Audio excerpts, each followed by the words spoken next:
ओम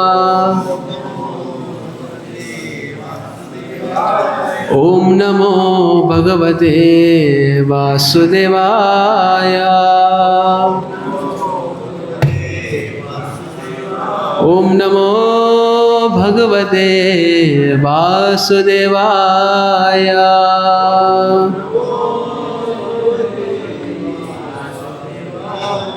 श्रीमद् भगवद गीता यथारूप अध्याय 1 शीर्षक कुरुक्षेत्र के युद्ध स्थल में सैन्य निरीक्षण। श्लोक क्रमांक 36। शब्द पाठ पापम। आप सबको बोलना है। भगवद गीता में श्लोक निकालिए। पापम, थोड़ा उत्साह से। एवा आश्रयेत अस्मान् हत्वा एतान् आततायिनः तस्मात् न अर्हा वयं हन्तुं धृतराष्ट्रान् सबान्धवान् स्वजनं हि कथं हत्वा सुखिनः स्याम माधव। पापमेवाश्रयेद् अस्मान्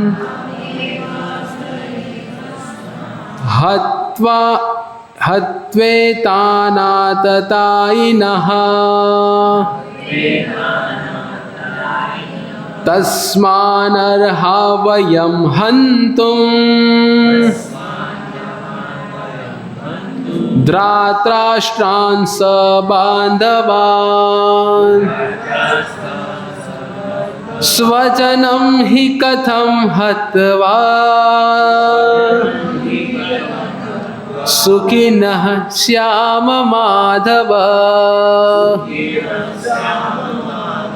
पापमेवाश्रयेदस्मान् हत्वेतानाततायिनः तस्मानर्हां वयं हन्तुं धृतराष्ट्रान् सबान्धवान् स्वजनं हि कथं हत्वा सुखिनः स्याम माधव। पापमेवाश्रयेदस्मान् हत्वेतानाततायिनः तस्मान् अर्हा वयं हन्तुं धृतराष्ट्रान् सबान्धवान् स्वजनं हि कथं हत्वा सुखिनः स्याम माधव।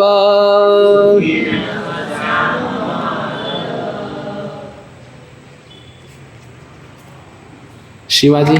पापमेवाश्रयेदस्मान् स्वजनं हि कथं हत्वा सुखिनः स्याम माधव। विदु। पापमेवाश्रयेदस्मान्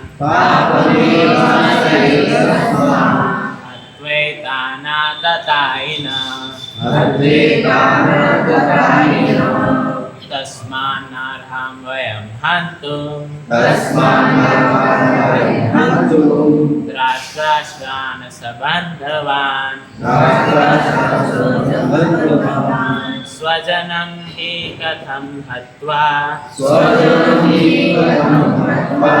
सुखिनः स्याम माधव।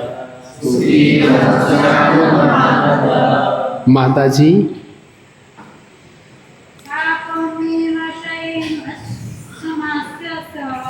पापमेवाश्रयेदस्मान्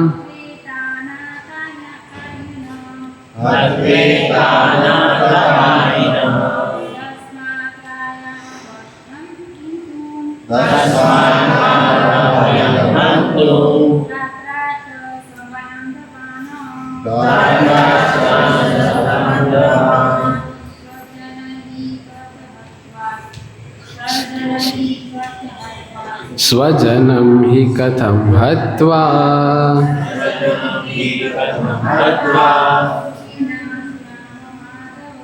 सुखिनः श्याम माधव। पापमेवाश्रयेदस्मान्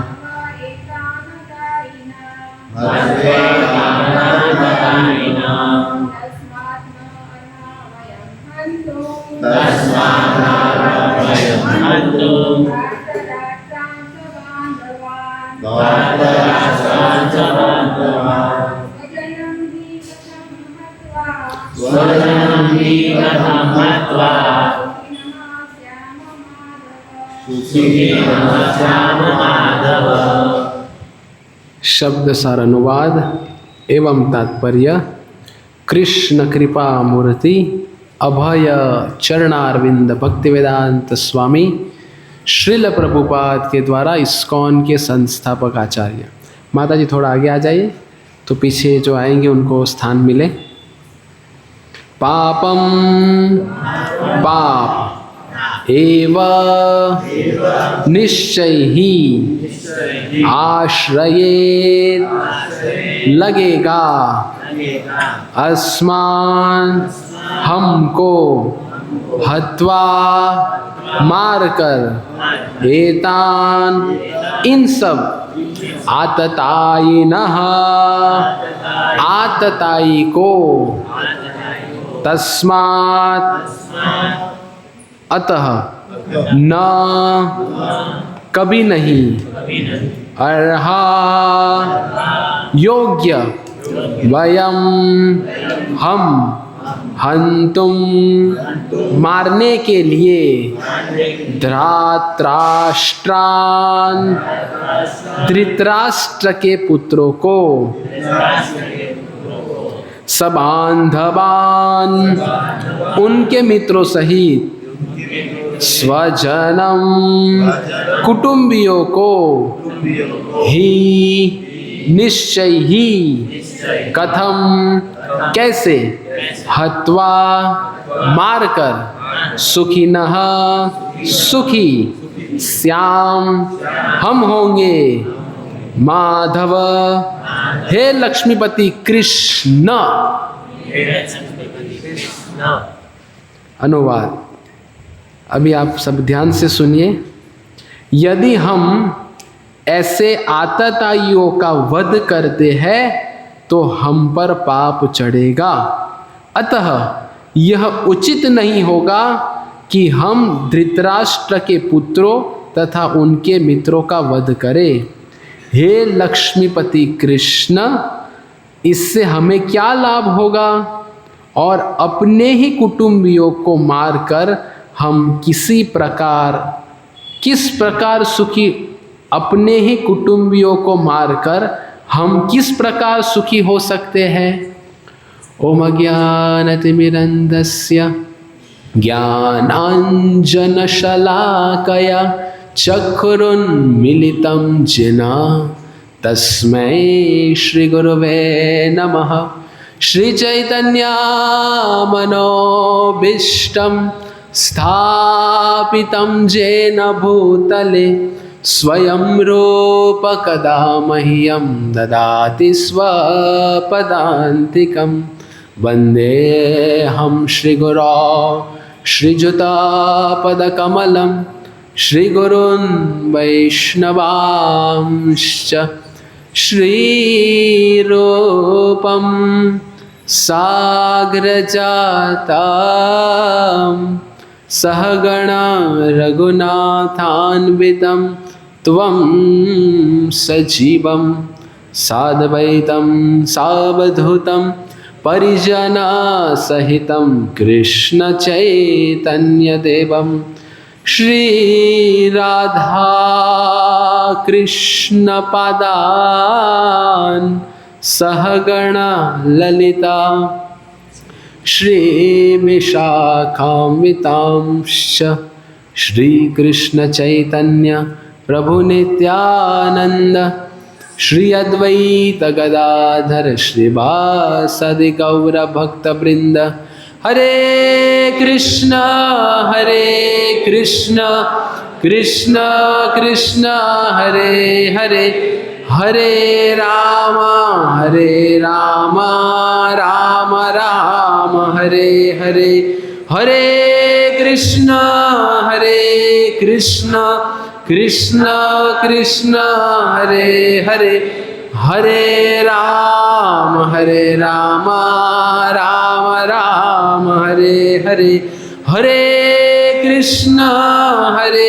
कृष्ण कृष्ण कृष्ण हरे हरे हरे राम राम राम हरे हरे हरे कृष्ण।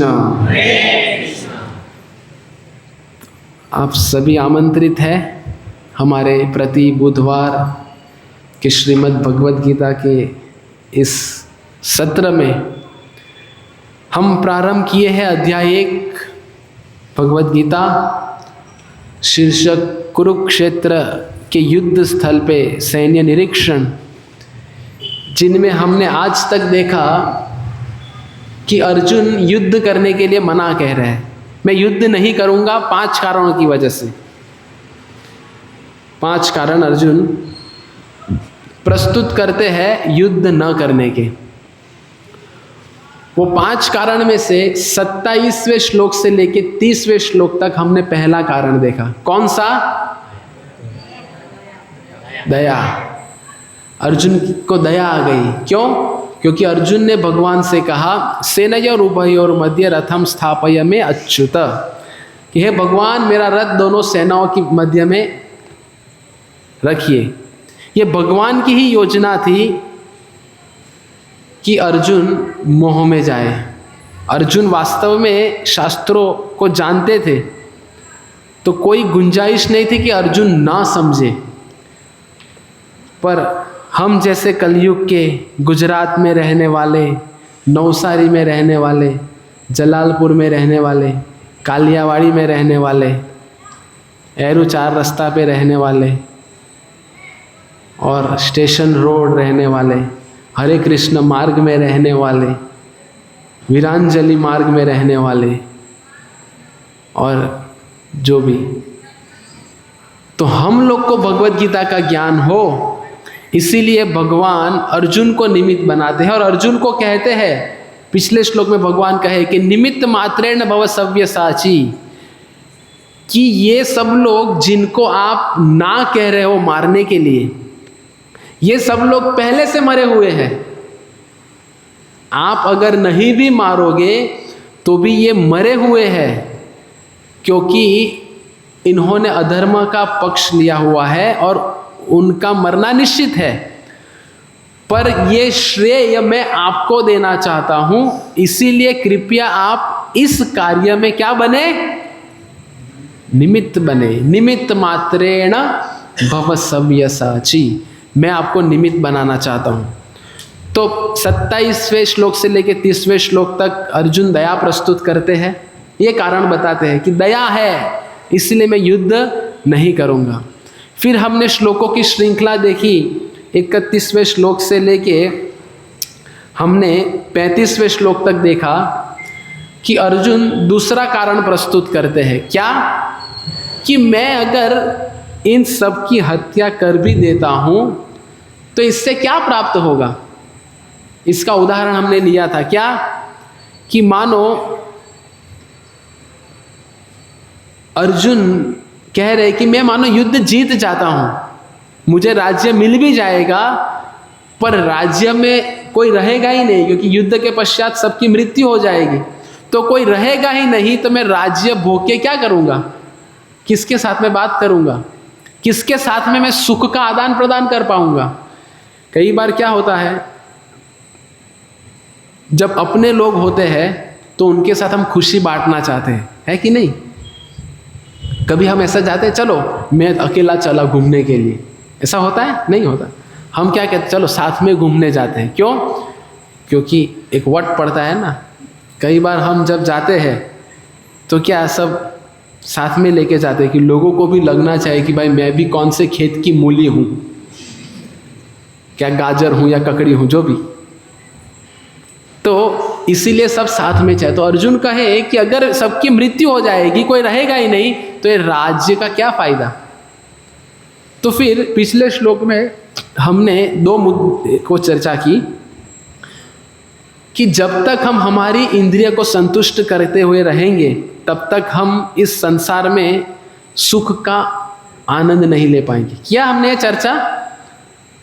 तो हमें किनकी इंद्रियों को संतुष्ट करना है, बताइए?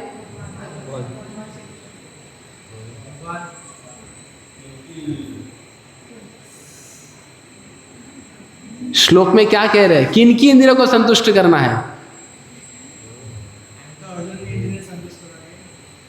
नहीं, अर्जुन भगवान को एक नाम से संबोधित करते हैं, गोविंद। गोविंद भगवान कृष्ण वही है। आप बोलेंगे अभी प्रभु जी ने कृष्ण को पूजा करने को मना बोला है तो गोविंद का जप करेंगे, गोविंद जय जय गोपाल जय जय। नहीं, भगवान कृष्ण गोविंद एक ही है, लेकिन गोविंद की इंद्रिय को संतुष्ट करना है हमें। तो फिर आगे चल के भगवान कहते हैं कि जब तक हम खुद की इंद्रियों को संतुष्ट करेंगे कोई लाभ नहीं होगा, हमें भगवान की इंद्रिय संतुष्ट करने के लिए प्रयत्नशील रहना है। अगर ऐसा करेंगे तो हम आनंद की अनुभूति कर पाएंगे। तो भगवान की इंद्रिय को प्रभुपाद तात्पर्य में लिखते हैं कि भक्त भगवान की इच्छाओं की पूर्ति करना चाहता है, अतः भगवत इच्छा होने पर वह भगवान की सेवा के लिए सारे ऐश्वर्य स्वीकार कर सकता है, और अगर यदि भगवत इच्छा न हो तो एक पैसा भी ग्रहण नहीं करता। तो अर्जुन का मनोभाव क्या था? अर्जुन एकदम सेफ गेम प्ले कर रहे हैं। कैसे? अर्जुन कहते मैं नहीं मारूंगा, आप मारो। अर्जुन का मंतव्य क्या था ये पूरा श्लोक बताने का। 35वां श्लोक जो अर्जुन कह रहे भगवान को, तो अर्जुन एकदम सिस्टमेटिक भगवान के सामने प्रस्ताव रख रहे हैं कि ठीक है, जैसे कई बार होता है ना, मानो हमें किसी को कुछ कहना है और उनके साथ हमारा बनता नहीं, तो हम दूसरे को बोलते हैं आप बता देना उनको। होता है ऐसा? हम व्यावहारिक जीवन में अनुभव किया है। हम बाईपास होके जाते हैं वाया वाया, तो अर्जुन कह रहे भगवान को ठीक है मारना ही है ना, ये लोग मरे हुए ही है ना, आप मार दीजिए। भगवान कहते नहीं, ये कार्य तो आपसे ही संपन्न होगा। क्यों? ताकि हम लोग भी ये ज्ञान प्राप्त करें। क्यों भगवान ऐसा चाहते थे? आज का शीर्षक क्या है कि क्यों भगवान युद्ध करवाना चाहते हैं। ये श्लोक के अंत से हम आज के श्लोक की शुरुआत करेंगे कि क्यों भगवान चाह रहे हैं कि इन सब का वध हो जाए। कभी कोई पिता चाहेगा कि अपने पुत्र का वध हो जाए? चाहेगा कोई? तो भगवान परम पिता है और सभी जीवात्माएं जो पुण्य कर रहे हैं, वो जो पाप कर रहे हैं, वो सभी भगवान के अंश है। ये हमने देखा, ममेवांश जीवलोके जीवभूत सनातन मन षष्ठानि इंद्रियानि प्रकृति स्थानि कर्ष्यति, कि सभी भगवान के अंश है। फिर भी क्यों भगवान चाह रहे हैं कि ये सबकी मृत्यु हो जाए। तो बहुत सुंदर तात्पर्य में श्रील प्रभुपाद जी कहते हैं, आप ध्यान से सुनिए।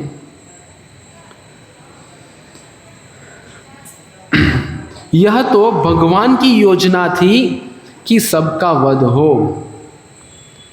आप सब ध्यान दीजिए, देखिए मत किताब में अभी आगे क्या कह रहा है कि भगवत भक्त जो है, भगवत भक्त दुष्टों से प्रतिशोध नहीं लेना चाहते।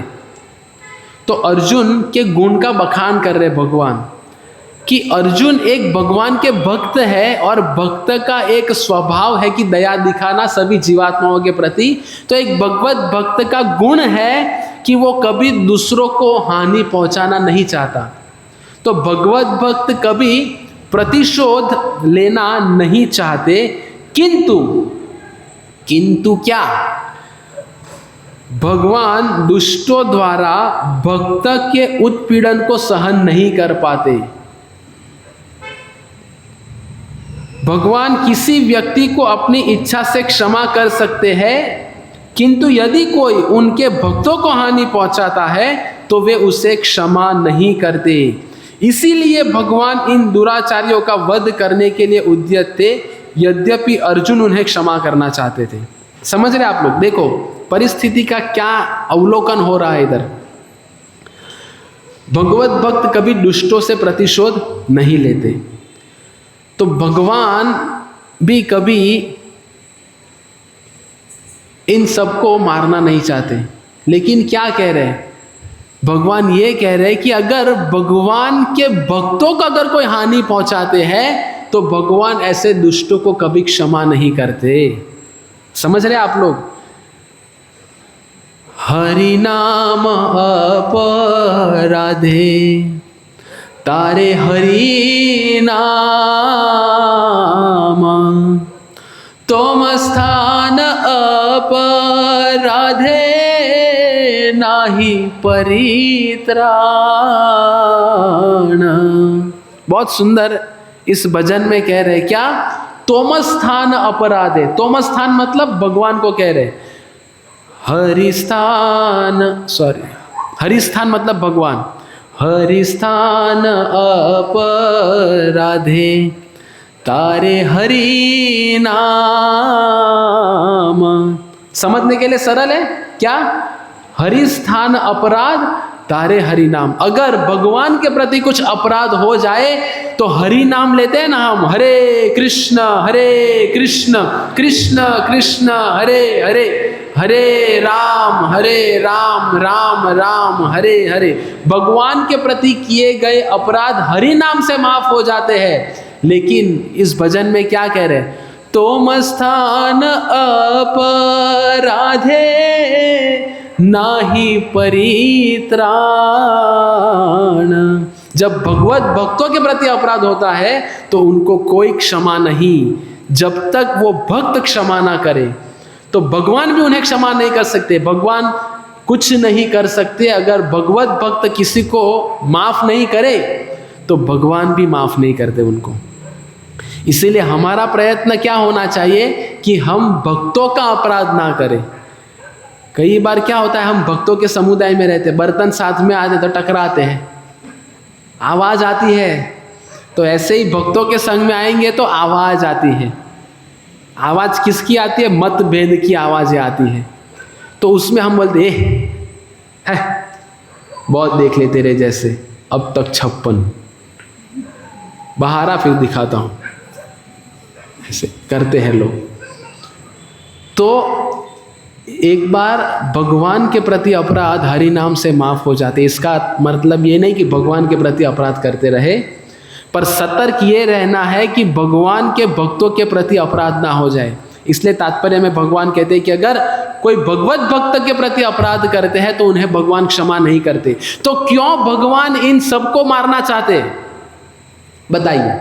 इतने जो मैंने समझाया उसके ऊपर से आपको क्या लग रहा है? क्यों भगवान कौरवों को मारना चाहते हैं? हाँ बोलिए बोलिए।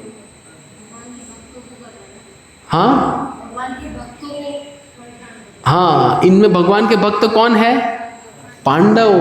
कि ये कौरवों ने पांडवों के प्रति पहले से ही बहुत परेशान किया है। जब बचपन में थे तब परेशान हुए, फिर लाक्षागृह में भेजा गया, फिर राज्य हड़प लिया गया, फिर वो क्या कहते हैं वो धृत क्रीड़ा में परास्त किया उनको, वो भी कैसे?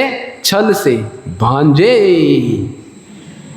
मामा ने, तो मामा लोग पहले से डेंजर है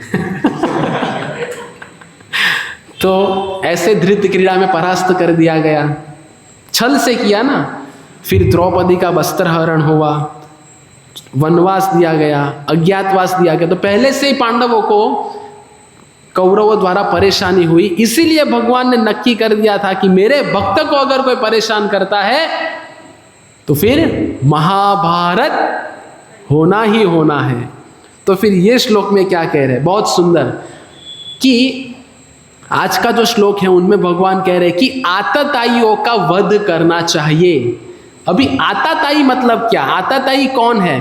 तो 6 प्रकार के आतताई का वर्णन किया गया है कि ये 6 प्रकार के जो लोग हैं उन्हें मारना चाहिए। तो पहला प्रकार, पहले कौन है? विष देने वाले, दूसरे घर में अग्नि लगाने वाले, तीसरे घातक हथियार से आक्रमण करने वाले, चौथे धन लूटने वाले, पांचवे दूसरों की भूमि हड़पने वाले, और छठे पराई स्त्री का अपहरण करने वाले। ये 6 प्रकार के आतताई हैं, उनका वध करने से पाप नहीं लगेगा, ऐसा भगवान अर्जुन को समझा रहे। क्योंकि अर्जुन कारण क्या प्रस्तुत कर रहे हैं भगवान के समक्ष कि इन सबको मैं मारूंगा तो मुझे क्या लगेगा? पाप लगेगा। तो भगवान कह रहे हैं कि अगर ये 6 प्रकार के लोगों को अगर आप मारोगे तो उनमें कोई पाप नहीं लगेगा। पहला कौन सा? विष देने वाले, दूसरा घर में अग्नि लगाने वाले, तीसरा घातक हथियार से प्रहार करने वाले, चौथा धन लूटने वाले, पांचवा दूसरों की भूमि हड़पने वाले, और छठा स्त्रियों का अपहरण करने वाले। अभी मुझे बताओ कि कौरवों ने इनमें से कोई पाप किया था? मुझे नहीं लगता कि इसमें से एक भी पाप किया है। कौरवों ने 6 में से तो बाकायदे कौरव लोग है कि नहीं किए हैं। हम देखते हैं कि कौरवों ने क्या पाप किए। सबसे पहला विष देने वाले, भीम को विष दिया था। घर में अग्नि लगाने वाले, लाक्षागृह। तीसरा घातक हथियार से आक्रमण करने वाले, युद्ध खेले थे ना, उनसे आक्रमण किए, प्रहार किए। चौथा वो हमारे महाभारत में आता ना, अश्वत्थामा का वध किया था उन्होंने, मतलब पूरा डिटेल में हम नहीं जाएंगे। धन लूटने वाले, सब राज्य का धन ले लिया था। दूसरों की भूमि हड़पने वाले, सब भूमि हड़प ली और कह दिया, क्या कहा दुर्योधन ने जब भगवान शांति का प्रस्ताव लेके गए तो क्या कहे? एक सुई कि नौक के बराबर भी जमीन नहीं मिलेगी। तो दूसरों की भूमि हड़पने वाले और स्त्री का अपहरण करने वाले। तो ये 6 के 6 प्रकार के पाप कौरवों ने किए थे। तो इनको मारेंगे तो पाप लगेगा कि नहीं लगेगा? बताइए। नहीं? पक्का? फिर ठीक है, आप कहते हैं तो ये 6 प्रकार कि आतताइयों का वध करने से कोई पाप नहीं लगेगा। अभी मैंने पहले कहा कि अर्जुन जो थे वो शास्त्रों में निपुण थे।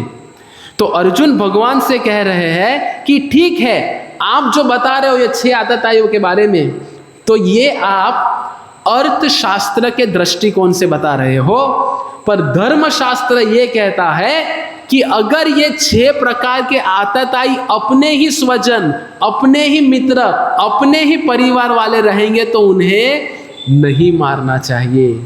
ये अर्जुन भगवान के सामने दलील रख रहे हैं धर्मशास्त्र के आधार पे। देखिए, इससे ये सीखना है कि कभी भी किसी के सामने दलील रखे तो वो प्रामाणिक और अधिकृत होनी चाहिए। हम कैसे दलील रखते पता है? मुझे ऐसा लगता है कि मंदिर में पंखा इधर नहीं उधर होना चाहिए। अब भाई तुम्हें लगने से क्या होगा? अधिकांश हमारी आर्ग्यूमेंट्स क्या होती है, दलीलें, मुझे ऐसा लगता, होता है कि नहीं होता? हम सब ऐसा ही बोलते हैं, मेरे मत अनुसार मुझे ऐसा लगता है। अरे मुझे लगने से कुछ नहीं होगा। अर्जुन ने ऐसा नहीं कहा कि मुझे ऐसा लगता है, हे भगवान इनको माफ कर देना चाहिए। नहीं, अर्जुन कहे धर्मशास्त्र कहता है कि ये आतताई भले हो ना हो, पर अगर वो हमारे ही लोग हैं तो इन्हें नहीं मारना चाहिए। तो फिर भगवान आगे के श्लोकों में उनको समझाएंगे, वो हम देखेंगे। तो फिर भगवान अर्जुन के समक्ष उदाहरण प्रस्तुत करते हैं कि पूर्व में भी ऐसी घटनाएं हुई और ऐसे लोगों का वध किया गया, तो कृपया आप इसको समझें। तो भगवान उदाहरण प्रस्तुत करते हैं 3 महाशय का, शास्त्रों में से, रामायण में से, प्रभु श्री रामचंद्र जी, रावण और कुंभकर्ण। तो जब माता सीता का अपहरण हो गया तो प्रभु श्री राम ने उनको छोड़ा? नहीं छोड़ा। श्री राधार भावे में गौरा अवतार, हरे कृष्ण नाम बोलो कोरिला प्रचार। फिर आगे क्या कहते हैं? देहो बोले पूरबे रावण बदिला, गोलोकेर वैभव लीला प्रकाश कोरिला। मतलब रावण का वध किया प्रभु श्री रामचंद्र जी ने।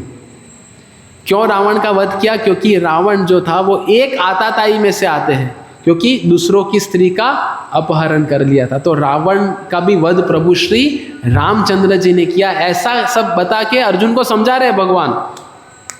फिर क्या कह रहे हैं कि जब रावण ने कुंभकर्ण को भेजा कि आप जाइए, सब देखिए और प्रभु श्री रामचंद्र जी के साथ में युद्ध करके उनको मार के आना, तो कुंभकर्ण बहुत सुंदर कहते हैं रावण से। कुंभकर्ण जानते थे कि प्रभु श्री रामचंद्र जी की शक्ति क्या है। तो कुंभकर्ण कहे कि मैं आपके कहने से तो युद्ध करने जा रहा हूं, अगर मैं वापस नहीं लौटता तो आप खुशी खुशी माता सीता को लौटा देना, क्योंकि अगर मैं प्रभु श्री रामचंद्र जी को परास्त नहीं कर पाया तो समझ लेना कि आप तो नहीं कर पाओगे। कुंभकर्ण ये जानते थे, पर जानते हुए भी युद्ध करने गए। क्यों? क्योंकि धर्मशास्त्र को छोड़ के उन्होंने अपने बंधु प्रेम को ज्यादा प्राधान्य दिया। अपने है, ये रावण मेरा भाई है, तो बंधु प्रेम को महत्व देते हुए अर्थशास्त्र धर्मशास्त्र को साइड पे रखा कुंभकर्ण ने और युद्ध करने निकल गए। रावण का ही अपना भाई, अभी रावण का ही अपना दूसरा भाई कौन? विभीषण। विभीषण के समक्ष भी यही चुनौती थी, लेकिन विभीषण ने क्या चुना? धर्मशास्त्र से ये देखा कि भले ये मेरा बंधु क्यों ना हो, पर वो अगर गलत मार्ग पे है तो मैं उनका साथ नहीं दूंगा। इसीलिए विभीषण जी अपने राज्य को छोड़ के, अपनी लंका को छोड़ के प्रभु श्री रामचंद्र जी की सैन्य में शामिल हो गए। सोचिए कितना बड़ा त्याग है। अभी हमको इधर बैठे बैठे कुछ नहीं लगेगा। क्यों? क्योंकि हमने वो अनुभव नहीं किया है। अनुभव करवाता हूं अभी मैं आपको। सोने की लंका सोचिए, हमको अगर अंगूठी लेनी है तो 10 बार विचार करना पड़ता है। अंगूठी सोचो, अगर नथ लेनी है इतनी सी तो भी विचार करना पड़ता है। तो सोचिए विभीषण जी के पास क्या साम्राज्य था, सोने की लंका, सेवा करने के लिए दासी लोग थे, दास थे, सब कुछ बहुत सरलता से उपलब्ध था, फिर भी उन्होंने शास्त्रों को प्राधान्य दिया। तो हमें यह सीख लेने की भले हमारे पास वैभव कितना ही क्यों ना हो, भले हमारे पास ऐसी सब सुविधाएं क्यों ना हो, पर अगर जब शास्त्रों की बात आती है तो शास्त्रों को पहले प्राधान्य देना चाहिए। संस्कार और हमारी संस्कृति को कभी भी समझौता नहीं करना चाहिए। मानो हम बाहर जाते हैं, हमें तिलक लगाने में शर्म आती है, हमें शिखा रखने में शर्म आती है। हम लोग क्या कहें, लोग कहेंगे जो चांदला वाला अभी गया, ये जो चांदला वाला है वो, तो हमें शर्म आती है। पर इधर क्या बता रहे हैं कि संस्कृति को प्रस्तुत करने में कभी हिचकिचाना नहीं चाहिए। और जब हम संस्कृति को और हमारे संस्कार को पकड़ के रखेंगे ये शास्त्रों के बलबूते पे, तब जाके हम वास्तव में भगवान को प्रसन्न कर पाएंगे। क्यों विभीषण प्रभु श्री रामचंद्र जी को प्रसन्न कर पाए? देखो, जब विभीषण प्रभु श्री रामचंद्र जी के पास आए तो सब लोगों ने कहा मत लो मत लो, ये लंका से आया हुआ है, गुप्तचर हो सकते हैं। लेकिन प्रभु श्री रामचंद्र जी कहे कि जो मैंने प्रतिज्ञा ली है कि जो मेरी शरण ग्रहण करते हैं मैं उनको शरण प्रदान करता हूं। तो जब विभीषण आए तो विभीषण को शरण प्रदान की और उधर ही समुद्र के जल से विभीषण का अभिषेक किया और कह दिया कि मैं आज से आपको लंका का राजा घोषित करता हूं। तो सब भक्त कहे कि प्रभु अगर रावण आपकी शरणागति लेने आ जाए तो अब आप रावण को क्या देंगे, क्योंकि आपने लंका तो विभीषण को दे दी। तो सोचिए प्रभु श्री राम की उदारता क्या है। प्रभु श्री रामचंद्र जी कहते हैं कि मैंने विभीषण की शरणागति पे उनको लंका का राजा बना दिया, अगर रावण मेरी शरण ग्रहण करता है तो मैं रावण को अयोध्या का राजा बनाने के लिए तैयार हूं। ये है प्रभु श्री रामचंद्र जी। तो ये है शास्त्र पालन करने का परिणाम, कि अगर हम शास्त्र को अगर पालन करते हैं तो प्रभु की कृपा अवश्य होगी। लेकिन अगर हम शास्त्रों को छोड़ के मुझे ऐसा लगता है, मुझे ये लगता है, उसमें लगे रहेंगे और ये मेरे लोग हैं, अगर हमारे ही लोग, हमारे ही परिवार वाले अगर गलत कर रहे हैं तो हमें साथ नहीं देना चाहिए। ये भगवत गीता हमें सिखाती है। ये भगवत गीता व्यावहारिक है। ऐसा नहीं कि बस जो कहूँगा, सच के सिवा और कुछ नहीं कहूँगा। अरे पगले, कभी खोल के देखा होता तो हाथ रखने की नौबत ही नहीं आती है कि नहीं। आजकल हमारी स्थिति क्या होती है, भगवत गीता जशी आहे तशी ठेवली है, बर कमी यथारूप रखी है मैंने, लाल कपड़े में बांध के गांठ बांठ मार के देव घर में ऐसे ऊपर रख देते हैं या कप्पे में रख देते हैं। अरे ये रखने के लिए नहीं, ये खोल के पढ़ने के लिए है। पढ़िए, इसमें हमारे जीवन जीने का ज्ञान है, कैसे हम भगवान के साथ हमारे संबंध को स्थापित करें, जो हम गवा भी बैठे हैं। पिछली बार हमने देखा था ना कि इस्कॉन खोया पाया डिपार्टमेंट है, लॉस्ट एंड फाउंड डिपार्टमेंट। भूल जाते हैं आप सब लोग, बताया है मैंने? तभी नहीं बताऊंगा, आप प्रवचन सुन लेना यूट्यूब पे, नहीं तो आप सुनेंगे नहीं तब तक। तो ये शास्त्रों के माध्यम से हम सब लोग को बता रहे हैं कि कृष्ण की शरण लीजिए। तो इसमें हिचकिचाने वाली कोई बात नहीं है। तो देखिए, अर्जुन को भगवान ने सब प्रस्ताव रखा, तो फिर अर्जुन क्या कहते हैं, स्वजनम ही कथम हत्वा सुखी न श्याम माधव। माधव नाम है आपका। तो सोचिए, हमने पहले भी देखा है कि भगवान को जब हम उनके भक्तों के नाम से संबोधित करते तो भगवान बड़े प्रसन्न होते हैं। जय राधा माधव, सबसे पहले राधा रानी, कुंज बिहारी गोपी जना बल्लभ गिरी बरधारी, सब भक्तों के नाम से संबोधित है ना। जशोदा नंदन ब्रज जन रंजन, जशोदा नंदन ब्रज जन रंजन। तो जब ऐसे नाम से संबोधित किए जाते हैं तो भगवान बड़े प्रसन्न होते हैं। तो अर्जुन कहते हैं कि आपका एक नाम है माधव। माधव मतलब कौन? लक्ष्मी के आप पति हो, और लक्ष्मी मतलब भाग्य की लक्ष्मी। तो अगर आप लक्ष्मी के पति हो, लक्ष्मी सबके भाग्य को बनाती है, तो आप क्यों लोगों के भाग्य को उजाड़ना चाहते हो? अगर आप अपने आप को माधव कहते हो, सोचिए अर्जुन, समझ में आ रहा है आप लोग को? कह रहे कि आप लक्ष्मी के पति हो तो सबके कल्याण के लिए कार्य करो ना, क्यों सबको मार काट करवा के उनके भाग्य को आप उजाड़ना चाहते हो? आप लक्ष्मीपति है तो उनका भाग्य बनाइए। मैं पढ़ता हूँ, आप सुनिए। अर्जुन द्वारा कृष्ण को माधव अथवा लक्ष्मीपति के रूप में संबोधित करना भी सार्थक है। वह लक्ष्मीपति कृष्ण को यह बताना चाह रहे थे कि वे उसे ऐसा काम करने के लिए प्रेरित ना करें जिससे अनिष्ट हो, किंतु कृष्ण कभी भी किसी का अनिष्ट नहीं चाहते, भक्त का तो कदापि नहीं। भक्त का कभी अनिष्ट भगवान नहीं चाहते। पर इधर बात किसके ऊपर है कि भक्तों के ऊपर जो अत्याचार हुए हैं तो भगवान कभी सहन नहीं करते। इसीलिए भगवान ने कहा कि युद्ध तो होगा ही। वो कैसे होगा वो हम अगले बुधवार को देखेंगे। हरे कृष्ण कृष्ण कृष्ण हरे हरे, हरे राम राम राम हरे हरे। श्रीमद् भगवद गीता यथारूप की, श्रील प्रभुपाद की, निताई गौर प्रेमानंदे। किसी का कोई प्रश्न?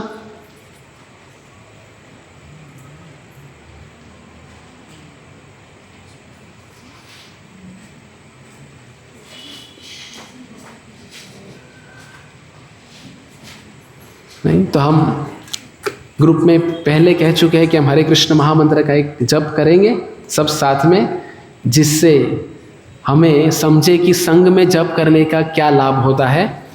तो जय मेरी माला नहीं कुछ हमारी बैग से आपने, तो हम बताएंगे पहले आपको कि माला कैसे करनी चाहिए, क्योंकि कई बार आपने स्वयं से शुरू किया तो कई लोगों को पता नहीं होगा कि माला कैसे करते हैं। तो जिनके पास माला नहीं है तो आप ऐसे ही हमारे साथ जप कर सकते हैं, लेकिन अगली बार आप माला लेके आइए, तो तब तक ये माला दीजिए, वो समय निकल जाए। देखिए सब लोग का ध्यान इधर चाहिए, ये हमारी माला होती है बराबर, इसमें ये एक मणि रहता है बीच में, देखा है? सब लोग को दिख रहा है? तो ये मणके के ऊपर कभी भी हरे कृष्ण महामंत्र जप नहीं कर